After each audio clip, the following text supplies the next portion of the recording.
Well, here we are at the end of August, and usually on the Sunshine Coast, that means a whole lot of water anxiety. In previous years, the news coverage has sounded something like this.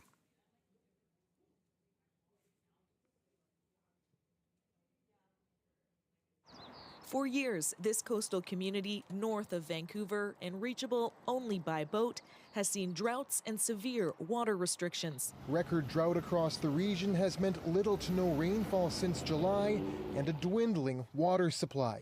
Dry conditions on BC's Sunshine Coast have led authorities in that region to declare a local state of emergency. What we are hearing from the Sunshine Coast Regional District is that they need to buy themselves some time here so that they make sure that they have enough water for residents to drink, for hospitals to operate, and for firefighters to use. And so that is a mix of some news coverage from prior years about the drought situation on the Sunshine Coast. You may have noticed that there has been quite a lot of rain this August, so the coast has not been making the news. Our next guest is definitely not upset about that. Her name is Mary Blockberger, and she's the manager of the Sunshine Coast Botanical Garden. Good morning to you, Mary. Good morning, Stephen. I understand we are reaching you at the Botanical Garden just outside Seashelt. What has that garden looked like in recent years when you get to August? What does it look like in there? Often it's things are looking a little crispy. The grassy areas, I struggle to call them lawns because we don't really treat them as lawns as much, but just grassy areas are brown. A lot of the flowers have faded and died. But this year it's looking spectacular. And tell me about that. What are you seeing now? We're seeing green swaths of grass and flowers that are lasting much longer than usual, and actually more bloom than usual. And things just look really, really healthy. And give me a sense of the relief that I guess, well, you and your plants are obviously feeling right now. It's huge. It's been a good year. We had a little bit of a cold spring, and then we got all that heat, so things just really took off because they had good water throughout the spring, and now it's a big relief. It's a lot less staff time spent doing spot watering. We don't do a lot of irrigation here. We have a little bit of drip irrigation that we do, and we do have our own well, so we are able to water, but we treat water as the incredibly valuable resource that it is. So we try to be pretty careful with what we use. Oh yeah, and especially there on the Sunshine Coast. I mean, year after year of drought, what was that like? I mean, how close did you get to running out of water?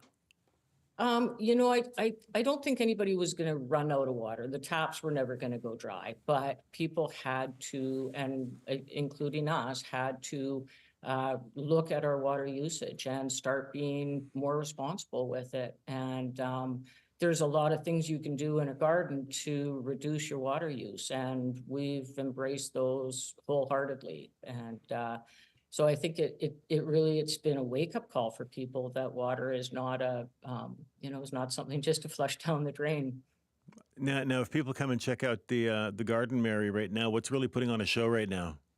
Right now, the hydrangea has been an incredible year for hydrangeas. And a lot of the summer annuals are still looking great. I'll tell you, our vegetable garden is absolutely stunning right now. Everything that comes out of our vegetable garden goes to the food bank up here. So we're all relieved that we've got good crops coming off of that and going to the food bank. And just the lawns are looking great. So terrific place for picnics. Nice, it's just looking really. It looks fresh, which it doesn't usually look this time of year. And you'll dry out over the next couple of days, so it'll be a perfect time to visit. It will be a perfect time. And a little plug here, we have a big event on Sunday, and the weather's going to be terrific for it, for our Harvest Festival. So, yeah. So Harvest Festival on Sunday. Sunday, 11 to 3. Okay, fantastic. Mary, thank you so much. You're very welcome. Thanks for getting in touch. You take care. Bye-bye. Bye-bye. That's Mary Blockberger. She's the manager of the Sunshine Coast Botanical Garden. And yes, their Harvest Festival on Sunday. Now, to get a sense of what this rain has meant for the coast's drinking water supply, we have got Remco Rosenboom on the line. He's the Infrastructure Services General Manager of the Sunshine Coast Regional District. Good morning to you, Remco. Good morning. When is the last time the coast has made it through a summer without imposing some serious water restrictions? The last time we were not able to, we didn't have to go to any elevated level of water restrictions was actually 10 years ago in 2014. And since every year we have 4 stages of water restrictions. And then since 2014, every year we had to go to stage 3 or stage 4. And this time around, I'm really pleased that we only have to go to stage 2, and we're still in stage 2. Right. And what does stage 2 mean? Stage 2 currently means that there is no watering of lawns allowed, but most other uses are still allowed. So vegetable gardens are not impacted. People can still water their shrubs and their borders. So it's really making a difference for the community as well as for us. Right. As an organization. So I'm happy with the rain that we had so far in August. And how much of the credit goes to that rain you had in August for the fact that you're only at a level 2 restriction now? I think it is definitely a part. Last several years we didn't have that much rain in July and August. This year we had, and this is a long time. Sunshine Coast resident told me this was the normal, and this is not the normal anymore. But this was how a summer on the Sunshine Coast used to be. That there was a rainy day, and you had every time now and then you had your rain event, and so I think we're still a rain-dependent system. And this year we had a new water source online that we were able to develop last several years, which is a new well system. And some days it provided 25% of the water to the community. So even that new well, I think it's a combination of factors. It's how the community responded over the last several years, how they are aware of the situation, how they are responding to it themselves, the rain, as well as the new well. I think the combination of all 3 really led us to the situation that we're in right now. And when do you expect that the water situation is going to be solved on the coast? I mean, is it likely to happen in the next decade, do you think? Or, when will you get back to, do you think you'll ever just get back to not having to impose those serious restrictions, or are they coming back, do you think? I think climate change is really the big question mark here. We're seeing impacts of climate change here on the coast. The droughts we had last decade, I think, is a good example of that.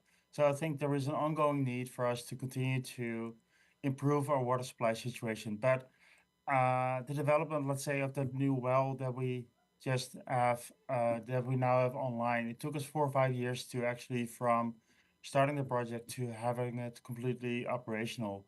So next 5 to 10 years, I think we'll still have to work indeed with significant force within the community and as an organization to make sure that we continue to have sufficient water. All right. Remco, thank you so much for the time this morning. We appreciate it. Thank you very much. All right, bye-bye. That is Remco Rosenboom, General Manager of Infrastructure Services with the Sunshine Coast Regional District.